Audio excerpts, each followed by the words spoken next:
এর জন্য দুধ বসিয়েছি। দুধটাকে শুকনো করতে হবে।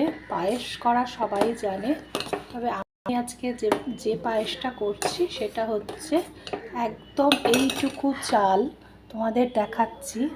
জাস্ট একটুখানি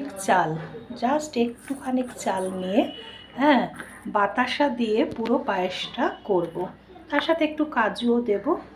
তাছাড়া আর কিছুই দেব না। একটু দুধটাকে নাড়িয়ে একটু শুকনো করতে হবে। এবার ওই চালটা দিয়ে দিতে হবে। একটু নাড়তে হবে যাতে তলায় না ধরে যায়।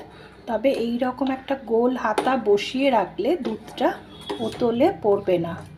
এবার হচ্ছে এটা একটু নেড়ে জিনিসটাকে একদম অনেকটা কমিয়ে আনতে হবে এবং চালটা সেদ্ধ হলে তবেই বাতাসাটা দিতে হবে।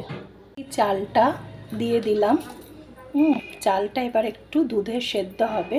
তবে পায়েস করা সবাই জানে, এটা নতুন করে বলার কিছু নেই।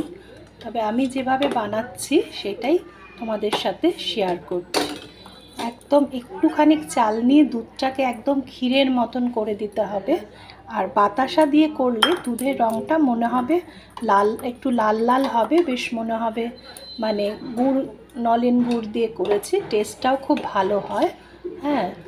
অনেকেই চিনি দিয়ে করে বা মিছরি দিয়ে করে, তবে আমি আজকেরটা করছি হচ্ছে একদম পুরোটা বাতাসা দিয়ে।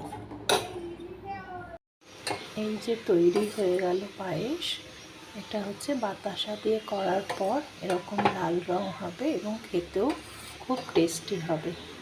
এই সবে হলো। এবার এটা আরেকটু বসে গিয়ে খুব ক্ষীর মতন হয়ে যাবে।